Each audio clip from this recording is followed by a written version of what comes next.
ನಾನು ನೋಡಿದ ದರ್ಶನ್ ಸರೇ ಬೇರೆ, ಇವಾಗ ಆಗ್ತಿರೋ ದರ್ಶನ್ ಸರೇ ಬೇರೆ. ನಾನು ಈಗಾಗಲೇ ಹೇಳ್ತಾ ಇದ್ದೀನಿ, ಎಲ್ಲ ಕಡೆ ನಾನು ಹೇಳ್ತಾ ಇದ್ದೀನಿ. ದರ್ಶನ್ ಸರ್ಕ್ಕಿಂತ ಅವರ ಸುತ್ತಮುತ್ತ ಇರೋ ಜನ ಇದ್ದಾರಲ್ಲ, ಅವರಿಂದನೇ ಇದೆಲ್ಲ ಆಗ್ತಾ ಇರೋದು. ಅವ್ರನ್ನ ತೆಗೆದುಹಾಕ್ಲಿ ದರ್ಶನ್ ಸರ್. ಆ ಜನ ಏನಿದ್ದಾರೋ ಅವ್ರನ್ನ ಫಿಲ್ಟ್ರ್ ಮಾಡಲಿ. ಆ ಫಿಲ್ಟ್ರ್ ಮಾಡಿದಾಗ ಒಳ್ಳೆಯವ್ರು ಯಾರು ಕೆಟ್ಟವ್ರು ಯಾರು ಅಂತ ಗೊತ್ತಾಗುತ್ತೆ ಅವ್ರಿಗೆ. ಈ ಇಷ್ಟು ಪ್ರಕರಣ ಇವಾಗ ನಂದಾಗಲಿ, ನನ್ನ ವಿಷಯದಲ್ಲಿ ಒಂದಷ್ಟು ಆಗಿತ್ತು. ಆಮೇಲೆ ಇವಾಗ ಆಗಿರೋ ಕೊಲೆ ಪ್ರಕರಣ, ಅದಕ್ಕಿಂತ ಮುಂಚೆ ಒಂದಷ್ಟು ಆಗಿದೆ. ಅಷ್ಟು ಜನದಲ್ಲಿ ಕಾಮನ್ ಫ್ಯಾಕ್ಟ್ರ್ ಯಾರಿದ್ದಾರೋ, ಕಾಮನ್ ಪೀಪಲ್, ಈ ಇಷ್ಟು ಕೇಸಲ್ಲಿ ಅಷ್ಟು ಜನನ ತೆಗೆದಾಕ್ಲಿ. ಅವಾಗ ಅಂದರೆ ಅಲ್ಲಿ ಯಾರ್ಯಾರು ಇದ್ದಾರೆ ಅಂತ ಗೊತ್ತಾಗುತ್ತಲ್ಲ, ಅಷ್ಟು ಜನನ ತೆಗೆದಾಕ್ಲಿ. ಅವ್ರದ್ದೆಲ್ಲ ಮುಂಚಿನ ಥರ ಆಗುತ್ತೆ. ಸಾರಥಿ, ಬುಲ್ಬುಲ್ಲು, ಚಿಂಗಾರಿ, ಆ ಟೈಮಲ್ಲಿ ಅವ್ರ ಕ್ರೇಜ್ ಏನಿತ್ತೋ, ಆಮೇಲೆ ಆ ರೆಸ್ಪೆಕ್ಟ್ ಏನಿತ್ತೋ, ಅದೇ ರೆಸ್ಪೆಕ್ಟ್ ಅವ್ರಿಗೆ ವಾಪಸ್ ಬರುತ್ತೆ. ಸಪೋರ್ಟ್ ಮಾಡೋದು ತಪ್ಪು. ಈಗ ಬರೀ ದರ್ಶನ್ ಸರ್ ವಿಷಯಕ್ಕೆ ಅಂತಲೇ ಹೇಳ್ತಾ ಇಲ್ಲ, ನಾನು ಕಾಮನಾಗಿ ಹೇಳ್ತಾ ಇದ್ದೀನಿ. ತಪ್ಪು ಮಾಡಿದವ್ರಿಗೆ ಸಪೋರ್ಟ್ ಮಾಡೋದು ಅದಕ್ಕಿಂತ ದೊಡ್ಡ ಕ್ರೈಮ್ ಅದು ಮಾಡ್ತಾ ಇರೋದು ತಪ್ಪು ಅವರು. ಯಾಕಂದರೆ ಅದೆಲ್ಲ ಈ ಥರ ಸಪೋರ್ಟ್ ಇದೆ ಅಂತಲೇ ಅವ್ರು ಆ ಥರ ಮಾಡಲೂಬಹುದು.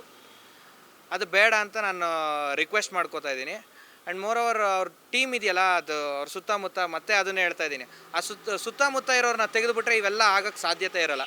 ಯಾಕೆ ಇದೇ ಥರ ಮುಂಚೆನೂ ಆಗ್ಬೋದಿತ್ತಲ್ವ. ಇದೇ ಥರ ಫ್ಯಾನ್ಸ್ಗಳು ತುಂಬ ಅಸಹ್ಯವಾಗಿ ಕಮೆಂಟ್ ಮಾಡೋರು, ಆವಾಗ ಕರೆಸ್ಬಿಟ್ಟು ಅಧ್ಯಕ್ಷರುಗಳಾಗಲಿ ಅಥವಾ ಹುಡುಗರುಗಳು ತುಂಬ ಕ್ಲೋಸ್ ಆಗಿರೋ ಫ್ಯಾನ್ಸ್ಗಳೇ ಕರೆಸ್ಬಿಟ್ಟು ವೀಡಿಯೋ ಮಾಡಿ ಕಳಿಸ್ತಾಯಿದ್ರು. ತಪ್ಪಾಯಿತು ಅಂತ ಕೇಳಿಸ್ಕೊಂಡು ಹೊಡಿತಾ ಇರಲಿಲ್ಲ. ಅವಾಗ ಬೈಯೋರು, ಬಾಯಿ ಬಂದಂಗೆ ಹಲ್ಕ ಬೈಯೋರು. ಬಟ್ ಯಾವತ್ತೂ ಹೊಡೆದಿದ್ದು ಈ ಲೆವೆಲ್ಗೆಲ್ಲ ಇಳಿದಿರಲಿಲ್ಲ. ಇವಾಗ ಏನಾಗ್ತಿದೆ, ಬಾಸ್ ನೀವು ಹಂಗೆ ಮಾಡಿ, ಬಾಸ್ ನೀವು ಹಿಂಗೆ ಮಾಡಿ, ಬಾಸ್ ನೀವು ಮಾಡಿದ್ದೆ ಕರೆಕ್ಟು, ನೀವು ಹಂಗೆ ಮಾಡಿದ್ದೆ ಕರೆಕ್ಟು ಅಂತ ಹೇಳ್ತಾ ಇದ್ದಾರೆ ಸುತ್ತಮುತ್ತ ಇರೋ ಜನ. ಅಲ್ಲಿಂದ ತೊಂದರೆ ಆಗ್ತಾ ಇರೋದು. ಅವ್ರು ಮಾಡ್ತಾ ಇರಲಿಲ್ಲ, ನಾನು ಅವ್ರು ಮಾಡ್ತಿದ್ರು ಅಂತ ಹೇಳಲಿಲ್ಲ. ಫ್ಯಾನ್ಸ್, ಈಗ ಅಧ್ಯಕ್ಷರಾಗಲಿ, ಇನ್ನೊಬ್ಬರಾಗಲಿ, ಮತ್ತೊಬ್ಬರಾಗಲಿ, ತುಂಬ ಕ್ಲೋಸ್ ಆಗಿರೋ ಫ್ಯಾನ್ ಗ್ರೂಪ್ ಅಡ್ಮಿನ್ಸ್ ಅಂತ ಕರೀತಾರೆ. ಈಗ ಫೇಸ್ಬುಕ್ ಫ್ಯಾನ್ ಪೇಜ್ ಅಡ್ಮಿನ್ಸ್ ಎಲ್ಲ ಇರ್ತದೆ, ಅವರೆಲ್ಲ ಕರೆದು ವಾರ್ನ್ ಮಾಡ್ತಾಯಿದ್ರು. ಹೊಡಿತಾ ಇರಲಿಲ್ಲ, ಯಾರಿಗೂ ಹೊಡೆದಿಲ್ಲ, ಯಾರಿಗೂ ಕೈ ಎತ್ತಿಲ್ಲ, ಬಟ್ ವಾರ್ನ್ ಮಾಡ್ತಾಯಿದ್ದು ನಿಜ. ಅದು ವಾರ್ನ್ ಮಾಡಾದ್ಮೇಲೆ ವೀಡಿಯೋ ಮಾಡಿಸ್ಕೊಳ್ಳೋರು, ಇಲ್ಲ ನನ್ನ ಕಡೆಯಿಂದ ಹಿಂಗೆ ಕಮೆಂಟ್ ಹಾಕಿದ್ದಕ್ಕೆ ತಪ್ಪಾಯಿತು. ಅದು ತುಂಬ ಏನಂತಾರೆ, ಕೆಟ್ಟದಾಗಿ ಫೋಟೋಸ್ ಎಡಿಟ್ ಮಾಡೋರು, ಯಾವುದೋ ಬಾಡಿಗೆ ಯಾರ್ದೋ ಫೇಸ್ ಹಾಕೋರು. ಅವಾಗೆಲ್ಲ ನಡೀತಿತ್ತು, ಒಂದು ಸ್ವಲ್ಪ ಸುಮಾರು ದಿವಸ ನಡೀತು. ಆ ಥರ ಎಲ್ಲ ಮಾಡ್ತಾಯಿದ್ದಾಗ ಕರೆಸ್ಬಿಟ್ಟು ತಪ್ಪಾಯಿತು ಅಂತೇಳಿ ಪೋಸ್ಟ್ ಡಿಲೀಟ್ ಮಾಡಿಸಿ ಆಮೇಲೆ ಕ್ಷಮೆ ಕೇಳಿಸ್ತಾಯಿದ್ರು.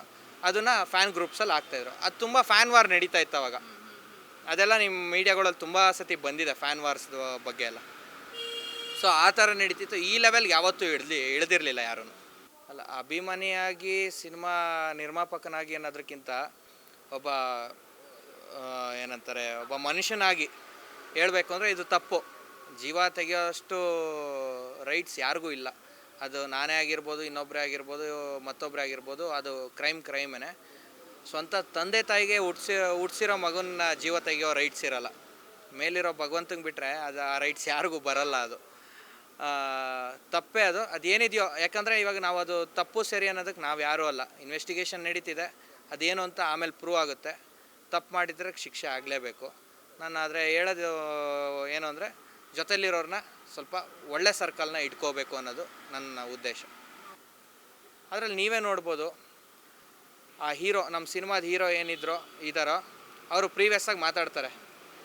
ಎಷ್ಟೋ ಚಾನೆಲ್ಗಳಲ್ಲಿ ಫುಲ್ ಹಾಕಿಲ್ಲ ಆಡಿಯೋ, ಅದನ್ನು ಕಟ್ ಮಾಡಿಬಿಟ್ಟಿದ್ದಾರೆ. ಆ ಆಡಿಯೋನ ಕಟ್ ಮಾಡಿಬಿಟ್ಟು ಅಣ್ಣ ಮಾತಾಡ್ತಾರೆ ಅನ್ನೋ ಆಡಿಯೋನ ಕಟ್ ಮಾಡಿಬಿಟ್ಟಿದ್ದಾರೆ. ಕಟ್ ಮಾಡಿ ಬರೀ ನಾನು ದರ್ಶನ್ ಸರ್ ಮಾತಾಡೋದು ಮಾತ್ರ ಹಾಕಿದ್ದಾರೆ. ಪ್ರೀವಿಯಸ್ಸಿಂದ ಹಾಕಿ ಒಂಚೂರು, ನಿಮಗೆ ಗೊತ್ತಾಗುತ್ತೆ. ನನ್ನ ಹತ್ರ ಕೇಳ್ತಾ ಇದ್ದಾರೆ, ಬಟ್ ನನಗೀಗ ಆಡಿಯೋ ನನ್ನ ಫೋನ್ ಚೇಂಜ್ ಮಾಡಿರೋದ್ರಿಂದ ನನ್ನ ಹತ್ರ ಆಡಿಯೋ ಇಲ್ಲ. ನಾನು ಇವಾಗ ಏನು ಮಾಡಬೇಕು ಅಂದರೆ, ಯಾವ್ದಾದ್ರು ಯೂಟ್ಯೂಬ್ ಚಾನಲ್ಗಳಿಂದ ಎತ್ತಾಕೋಬೇಕು. ಒಂದಷ್ಟು ಯೂಟ್ಯೂಬ್ ಚಾನಲಲ್ಲಿ ಎತ್ತಾಕ್ಬಿಟ್ಟಿದ್ದಾರೆ. ನಮ್ಮ ತಾಯಿ ಫೋನಿಗೆ ಒಂದಷ್ಟು ಕಳಿಸಿದ್ದೆ ನಾನು ಸೇಫ್ಟಿಗೋಸ್ಕರ. ಅವಾಗ ಅದೊಂದಷ್ಟು ಇದೆ, ಬಟ್ ಈ ಮೇಯ್ನ್ ಆಡಿಯೋ ಏನಿದೆಯೋ ಅದು ಸಿಗ್ತಾ ಇಲ್ಲ ನನಗೆ. ಕ್ರಾಂತಿ ಸೆಟ್ಟಿಗೆ ನಾನು ಕರೆಸ್ಕೊಂಡ್ರು ಆ ಆಡಿಯೋ ಇದೆ ನನ್ನ ಹತ್ರ. ಫೋನ್ ಮಾಡಿ ಪ್ರೀವಿಯಸ್ ಡೇ ನನಗೆ ಫೋನ್ ಮಾಡಿದ್ರೆ ಆ ಆಡಿಯೋ ಸಿಕ್ಕಿದೆ, ಬಟ್ ಇದು ಸಿಕ್ಕಿಲ್ಲ. ಅದೇ ಆವಾಗ ಸಿನಿಮಾ ಸ್ಟಾರ್ಟ್ ಮಾಡು ಅಂತ ಹೇಳ್ತಾರೆ. ಸರಿ ಬಸ್ ಆಯ್ತು, ನಾನು ಸ್ಟಾರ್ಟ್ ಮಾಡ್ತೀನಿ, ಮಾತು ಉಳಿಸ್ಕೋತೀನಿ ಅಂತ ಹೇಳ್ತೀನಿ. ನಾನು ಸುಮಾರು ವರ್ಷದಿಂದ 2011-12 ನಾನು ಅವ್ರ ಜೊತೆ ಓಡಾಡೋಕ್ಕೆ ಸ್ಟಾರ್ಟ್ ಮಾಡ್ತೀನಿ. ಬುಲ್ಬುಲ್ ಶೂಟಿಂಗ್ ಟೈಮಲ್ಲೆಲ್ಲ ನಾನು ತುಂಬ ಕ್ಲೋಸ್ ಆಗಿರ್ತೀನಿ. ನಮ್ಮ ಆ ಸಿನಿಮಾ ಪ್ರೊಡಕ್ಷನ್ ಮ್ಯಾನೇಜರ್ ಇರ್ತಾರೆ, ಅವ್ರು ನಂಗೆ ತುಂಬ ಆತ್ಮೀಯರು. ನಮ್ಮ ತಂದೆ ಸಿನಿಮಾಗಳಿಗೆಲ್ಲ ಪ್ರೊಡಕ್ಷನ್ ಮ್ಯಾನೇಜರ್ ಆಗಿರ್ತಾರೆ. ಅವ್ರ ಥ್ರೂ ಎಲ್ಲ ಹೋಗೋದು, ಪ್ರತಿ ವರ್ಷ ಬರ್ಡೇಗೆ ಹೋಗೋದು, ಅದೊಂದು ಹುಚ್ಚು ಅಭಿಮಾನ ನಮಗೆ. ಬಾಸ್ಗೆ ಹೋಗಿ 12 ಗಂಟೆಗೆ ವಿಶ್ ಮಾಡಬೇಕು, ನಾನು ಕೇಕ್ ಕಟ್ ಮಾಡಿಸ್ಬೇಕು, ಅವ್ರಿಗೊಂದು ಹಾರ ಹಾಕಬೇಕು ಅನ್ನೋದು ನಮಗೆ ತುಂಬ ಆಸೆ. ಅದು ನನಗಂತ ಅಲ್ಲ, ಎಲ್ಲ ಅಭಿಮಾನಿಗಳಿಗೂ ರಾತ್ರಿ 12 ಗಂಟೆಗೆ ಹೋಗ್ತೀವಿ. ಆಮೇಲೆ 12 ಗಂಟೆಗೆ ಹೋದಾಗ ನಾವು ಕ್ಲೋಸ್ ಸರ್ಕಲ್ ಇದ್ದರೆ ಮನೆ ಒಳಗೆ ಹೋಗ್ಬೋದು ಬಾಸಿಗೆ ವಿಶ್ ಮಾಡೋಕ್ಕೆ. ಮನೆ ಒಳಗೆ ಏನಿದೆ ಅಲ್ಲೊಂದು ಸಾಯಿಬಾಬಾ ಇದಿದೆ ಅಂತ ಅದೆಲ್ಲ ಹೇಳ್ತಾಯಿದ್ರು. ಅದನ್ನು ನಾವು ನೋಡಬೇಕು ಅಂತ ಆಸೆ ಇತ್ತು. ಅಲ್ಲಿಂದ ಶುರು ಆಗಿದ್ದು ನಾವು ಕ್ಲೋಸ್ ಆಗೋಕ್ಕೆ. ಅದಾದಮೇಲೆ ಅವ್ರ ಹತ್ರ ಒಂದು CBR ರೆಪ್ಸಾಲ್ ಅಂತ ಒಂದು 1000cc ಸೂಪರ್ ಬೈಕ್ ಇತ್ತು. ಅದನ್ನು ನೋಡಿ ನಾನು 2015 ನಂಗೆ 18 ವರ್ಷ ಆಗಿದ ತಕ್ಷಣ ನಾನು ಇಮಿಡಿಯೇಟ್ ಒಂದು R1 ಅಂತ ಈಗ ನಮ್ಮ ಮನೆ ಕೆಳಗೆ ನೀವು ನೋಡ್ಬೋದು, ಆ ಬೈಕ್ ತೊಗೊಂಡೆ. ಆ ಬೈಕ್ ತೊಗೊಂಡಾಗ ಅವ್ರ ಹತ್ರನೇ ತೊಗೊಂಡೋಗಿ ನಿಲ್ಲಿಸಿ, ಬಸ್ ನೋಡಿ ಬಸ್ ಗಾಡಿ ತೊಗೊಂಡಿದ್ದೀನಿ ಅಂತ, ಹುಷಾರು ಚಿನ್ನ, ನಿನ್ನ ಇರೋ ಸೈಜ್ಗೂ ನೀನಿರೋ ಆ ಗಾಡಿ ಸೈಜ್ಗೂ, ನಾನು ಇವಾಗ ಏನು ನೋಡ್ತಿದ್ರೋ ಇದಕ್ಕಿಂತ ತುಂಬ ಸಣ್ಣ ಇದ್ದೆ ನಾನು ಅವಾಗ, ಇದಕ್ಕೂ ತುಂಬ ಇದಿದೆ, ನಿನ್ಗೆ ಗಾಡಿ ತಳ್ಳಕ್ಕಾಗಲ್ಲ ಹಿಂದಕ್ಕೆ, ಹುಷಾರಾಗಿ ನೋಡ್ಕೊಂಡು ಓಡಿಸು ಅನ್ನೋಷ್ಟು ಕ್ಲೋಸ್ ಇದ್ವಿ. ಅದಾದಮೇಲೆ ಇದು ನಮ್ಮದು ಸಿನಿಮಾ ಸ್ಟಾರ್ಟ್ ಆಯಿತು, ಅವಾಗೂ ಚೆನ್ನಾಗಿದ್ವಿ. ಇಮಿಡಿಯೇಟಾಗಿ ಇವನು ಯಾರೋ ಹೋಗಿ ಕಿವಿ ಚುಚ್ಚಿ ನಂದು ದರ್ಶನ್ ಸರ್ದು ಆ ಬಾಂಡಿಂಗ್ ಏನಿತ್ತು ಅದನ್ನು ಹಾಳು ಮಾಡಿಬಿಟ್ಟ. ಒಂಥರ ನಾನು ನಿಜ ಹೇಳ್ಬೇಕಂದ್ರೆ ಇದೇ ಫಸ್ಟ್ ಹೇಳ್ತಿರೋದು ಅಂದ್ಕೋತೀನಿ ನಾನು, ನಿಮ್ಮ ಚಾನಲಲ್ಲೇ ಇರ್ಬೋದು. ತಂದೆ ತಾಯಿ ಕಾಲಿಗೆ ಬಿದ್ದಿಲ್ಲ ನಾನು, ಅವ್ರ ಕಾಲಿಗೆ ಬೀಳ್ತಾಯಿದ್ದೆ, ಪ್ರತಿ ಸತಿನೂ ಬೀಳ್ತಾಯಿದ್ದೆ. ಕ್ಯಾರವನ್ ಹತ್ತಿದ ತಕ್ಷಣ ಅವ್ರಿಗೆ ಒಡೆಯ ಸಿನಿಮಾಗೆ ನಾನು ಕೆಲಸ ಮಾಡ್ತಾಯಿದ್ದೆ. ಒಡೆಯ ಸಿನಿಮಾ ಕೆಲಸ ಮಾಡ್ತಿರ್ಬೇಕಾದಾಗ ದರ್ಶನ್ ಸರು ನನಗೆ ಕ್ಯಾರವನ್ ಕರ್ಸ್ಕೊಡೋರು ಬೆಳಗ್ಗೆ ಹೊತ್ತು. ಅಂದರೆ ಅವ್ರು ಕರ್ಸ್ಕೊತಿರೋ ನಾವು ಹೋಗ್ತಾಯಿದ್ವಿ, ಪರ್ಮಿಷನ್ ಕೊಟ್ಟಿದ್ರು ನನಗೆ. ನಾನು ಆವಾಗ ಇಮಿಡಿಯೇಟಾಗಿ ಹೋಗ್ಬಿಟ್ಟು ಬೆಳಗ್ಗೆ ಹೋಗಿದ ತಕ್ಷಣ ಕಾಲಿಗೆ ನಮಸ್ಕಾರ ಮಾಡ್ಕೋತಿದ್ದೆ. ನಮಸ್ಕಾರ ಮಾಡಿಕೊಂಡು ಆಮೇಲೆ ಅವ್ರ ಇದರಲ್ಲಿ ಕ್ಯಾರವನಲ್ಲೊಂದು ಮಸಾಲ ಲೈಮ್ ಟೀ ಸಿಗೋದು, ಹಿಮಾಲಯದಿಂದನೋ ಎಲ್ಲಿಂದನೋ ತರಿಸಿದ್ರು ಅವರು, ಯಾವುದೋ ಶೂಟಿಂಗ್ ಹೋದಾಗ ಅದನ್ನು ಕುಡಿತಾ ಇದ್ದೆ. ಅವ್ರು ಕೊಡೋರು ನನಗಿಷ್ಟ ಅಂತ ಅವ್ರಿಗೆ ಗೊತ್ತಿತ್ತು. ಅವರ ಇದರಲ್ಲಿ ಕ್ಯಾರವನಲ್ಲಿ ಒಬ್ಬ ಕೆಲಸ ಮಾಡ್ತಾನೆ, ಅವ್ರ ಹೆಸರು ಪ್ರಸಾದ್ ಅಂತ ಹೇಳಿ, ಅವರು ಕೊಡ್ತಾಯಿದ್ರು, ಹೋಗಿದ ತಕ್ಷಣ ಯಾವಾಗಲೂ ಕೊಡೋರು. ಸೊ ಆ ಥರ ಹೋಗ್ತಾ ಇತ್ತು ನಂದು ಅವ್ರದ್ದು ಬಾಂಡಿಂಗು. ಇದರಿಂದ ಎಲ್ಲ ಹಾಳಾಗೋಯ್ತು ನನಗೆ. ಈಗಲೂ ಅದೇ ಹೇಳ್ತೀನಿ, ನನಗೆ ಅವರಿಂದ ತುಂಬ ಹಾಳು ಮಾಡ್ಕೊಂಡಿದ್ದೀನಿ ದರ್ಶನ್ ಸರ್ ಜೊತೆ. ಇವಾಗಲೂ ಮಿಸ್ ಮಾಡ್ಕೋತೀನಿ ಅದನ್ನೆಲ್ಲ. ಹೌದು, ಇನ್ನೊಬ್ಬ ಅದೇ ಹೇಳ್ದಲ್ಲ ನಮ್ಮ ಹೀರೋ ಮತ್ತು ಆ ಸಿನಿಮಾದ ಡೈರೆಕ್ಟ್ರು, ಅವ್ರ ಮಾತು ಕೇಳಿ ಇದೆಲ್ಲ ಆಗಿದ್ದು. ಒಂದೇ ಒಂದು ಸತಿ 2 ಸೈಡ್ದು ಎರಡು ವರ್ಷನೂ ಕೇಳಿದಿದ್ರೆ ಎಲ್ಲ ಸರಿ ಹೋಗಿರೋದು. ಇವಾಗ ನೀವು ಆ ಕಡೆ ಕೂತಿದ್ರೆ ನಾನು ಈ ಕಡೆ ಕೂತಿದ್ದೀನಿ, ನಿಮ್ಮ ಸೈಡ್ದು ರಿಯಾಕ್ಷನ್ಸ್ ತೊಗೊಂಡು ನನ್ನ ಸೈಡ್ದು ರಿಯಾಕ್ಷನ್ ತೊಗೊಂಡ್ರೆ ಅದರದ್ದು ವೇ ಆಫ್ ಇದೇ ಬೇರೆ ಇರುತ್ತೆ. ಇವಾಗ ಬರೀ ನನ್ನನ್ನು ತೋರಿಸ್ತಾ ಇರೋದ್ರಿಂದ ಅದರದ್ದು ವೇನೇ ಬೇರೆ ಇರುತ್ತೆ. ಇಲ್ಲಿ ನೀವು ಏನು ಮಾತಾಡ್ತಿದ್ದೀರಾ ಅನ್ನೋದು ಜನಕ್ಕೆ ಗೊತ್ತಾಗಲ್ಲ ಕ್ಲಿಯರಾಗಿ. ಸೊ ನಾನು ಅದೇ ಥರ ಹೇಳೋದು, ಇದೊಂದು ಎಕ್ಸಾಂಪಲ್ ನಾನು ನಿಮ್ಗೆ ಹೇಳಿದ್ದು. 2 ವರ್ಷ ಕೇಳಿದರೆ ಇದು ಯಾವುದೂ ಆಗೋಕ್ಕೆ ಕಾರಣ ಆಗ್ತಾ ಇರಲಿಲ್ಲ. ಅದೇ ಹೀರೋ ಬಂದ ಮೇಲೆ ಬ್ರೇಕ್ ಆಗಿತ್ತು. ನಾನು ಅದೇ ಇದು ಮಾತುಕತೆ ಆದಮೇಲಿಂದ ಕ್ರಾಂತಿ ಸೆಟ್ಟಿಗೆ ಕರ್ಸ್ಕೊಂಡ್ರು, ಅಲ್ಲೊಂಚೂರು ಗಲಾಟೆ ಇತ್ತು. ಅದೇ ಲಾಸ್ಟು ನಾನು ಅವ್ರನ್ನ ನೋಡಿದ್ದು ಫಸ್ಟ್ ಆ್ಯಂಡ್ ಲಾಸ್ಟು ಕ್ರಾಂತಿ ಸೆಟ್ಟಲ್ಲೇ. ಆಲ್ಮೋಸ್ಟ್ 3 ಇಯರ್ಸ್ ಆಯಿತು. ನವಂಬರ್ 2021 ನಾನು ನೋಡಿದ್ದು. ನಾನು ಅವ್ರ ಮುಖ ಇವತ್ತಿನ ತನಕ ನೋಡಿಲ್ಲ. ಆಮೇಲೆ ನಾನು ಅವ್ರ ಜೊತೆ ಇರೋವಂಥ ಹೀರೋಗಳ ಜೊತೆ ಎಲ್ಲ ತುಂಬ ಕ್ಲೋಸ್ ಆಗಿದ್ದೆ. ನಾವೆಲ್ಲ ಅಣ್ಣ ತಮ್ಮದಿರ ಥರ ಇದ್ವಿ. ಇವತ್ತಿಗೂ ನನ್ನ ಒಬ್ಬರು ಹೀರೋ ಇದ್ದಾರೆ, ಆ ಹೀರೋ ಬರ್ಡೇಗೆ ಪ್ರತಿ ವರ್ಷ ಕೇಕು ನಂದೇ ಫಸ್ಟ್ ಕಟ್ ಆಗ್ತಾ ಇದ್ದಿದ್ದು. ನಾನು ಮಾಡ್ತಿರೋ ನಮ್ಮದೇ ಒಂದು ಬೇಕ್ರಿ ಇದೆ, ನಮ್ಮ ಮಾಮಂದು, ನಮ್ಮ ಸೋದರ ಮಾವಂದು. ಆ ಬೇಕ್ರಿಲಿ ಕೇಕ್ ಮಾಡ್ತಾರೆ, ಹನಿ ಕೇಕು, ತುಂಬ ಸ್ಪೆಷಲ್ ಅದು. ನನಗೆ ಅಂತಂದರೆ ಇನ್ನೊಂದು ಸ್ವಲ್ಪ ಸ್ಪೆಷಲಾಗಿ ಮಾಡಿಕೊಡ್ತಾರೆ. ಆ ಹೀರೋಗೆ ತುಂಬ ಇಷ್ಟ ಇತ್ತು. ದರ್ಶನ್ ಸರ್ ಜೊತೆ ಒಬ್ಬರು ಇದ್ದಾರೆ ಹೀರೋ, ಅಕ್ಟೋಬರಲ್ಲಿ ಬರ್ಡೇ ಅವ್ರದ್ದು. ಹೆಸರು ಹೇಳೋದು ಬೇಡಪ್ಪ, ಸುಮ್ಮನೆ ಮತ್ತೆ ಇದಾಗುತ್ತೆ. ಪ್ರತಿ ವರ್ಷ ಕೇಕು ನಂದೇ ಫಸ್ಟ್ ಕಟ್ ಆಗ್ತಿದ್ದಿದ್ದು.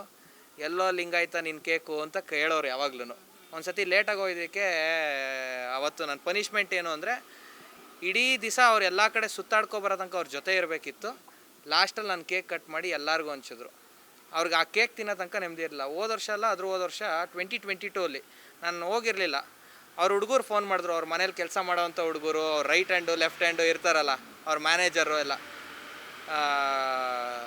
ಬ್ರೋ ನಿಮ್ಮ ಕೇಕ್ ಬಂದಿಲ್ಲ, ಯಾಕೋ ಏನೋ ಮಿಸ್ಸಿಂಗ್ ಅನಿಸ್ತಿತ್ತು, ಇವಾಗ ನಮಗೆ ಗೊತ್ತಾಯಿತು. ರಾತ್ರಿ 10-10:30 ಫೋನ್ ಮಾಡಿದ್ರು, ಏನೋ ಮಿಸ್ಸಿಂಗ್ ಅನಿಸ್ತು ಅಂತ. ಅವಾಗ ಫೋನ್ ಮಾಡಿದ್ರು ನನಗೆ ಅವರೆಲ್ಲ. ಸೊ ಈ ಥರ ಇದ್ದಿದ್ದು ಬಾಂಡಿಂಗ್ಸ್ ಎಲ್ಲ ಕಟ್ಟಾಗಕ್ಕೆ ಸ್ಟಾರ್ಟ್ ಆಯಿತು. ನಮ್ಗೆ ಅಲ್ಲಿಂದ ತುಂಬ ಬೇಜಾರಾಯಿತು. ಇವ್ರನ್ನ ಯಾರೋ ಮಾಡೋ ಕೆಲಸಕ್ಕೆ ದರ್ಶನ್ ಸರ್ ಅಲ್ಲಿ ಕಿವಿ ಕೊಡಬಾರ್ದಿತ್ತು. ಕೊಡದೇ ಇದ್ದಿದ್ರೆ ನನಗೊಂದೇ ಒಂದು ಸತಿ ನನ್ನ ನಂಬರ್ ಅವ್ರ ಹತ್ರ ಇತ್ತು. ಇಲ್ಲ ಯಾರು ಹುಡುಗರು ಕೇಳಿದ್ರು, ಅವ್ರು ಸುತ್ತಮುತ್ತ ಇರೋ ಹುಡುಗರು ಕೇಳಿದ್ರು, ಭರತನ ನಂಬರ್ ಕೊಡೋ ಅಂದರೆ ಕೊಟ್ಟಿರೋರು. ಇಲ್ಲ ಹೀರೋ ಅಂತ ಹೇಳಿದ್ನಲ್ಲ, ಅವ್ರನ್ನ ಮೊಬೈಲಲ್ಲಿ ನನ್ನ ನಂಬರ್ ಸೇವೂ ಆಗಿತ್ತು. ಆಮೇಲೆ ಅವ್ರು ನನಗೆ ಯಾವಾಗಲೂ ಕಾಲ್ ಮಾಡೋರು. ಏನೋ ಸಣ್ಣ ವಿಚಾರ ಆಯಿತು ಅಂದ್ರೂ, ಎಲ್ಲಿದೆ ಚಿನ್ನ, ಏನಾಯಿತು ಅಂತ ಕೇಳೋರು. ಇಲ್ಲ ಅವ್ರ ಮನೇಲಿ ಯಾವ್ದಾರು ತಿಂಗಳು ಒಂದು ಕಾರ್ಯ ನಡೀತಿತ್ತು, ಅವ್ರ ತಂದೆ ತೀರ್ಕೊಂಡಾಗ ಪ್ರತಿ ತಿಂಗಳಿಗೂ ನಾನು ಇರಬೇಕಿತ್ತು ಅವ್ರ ಜೊತೆ.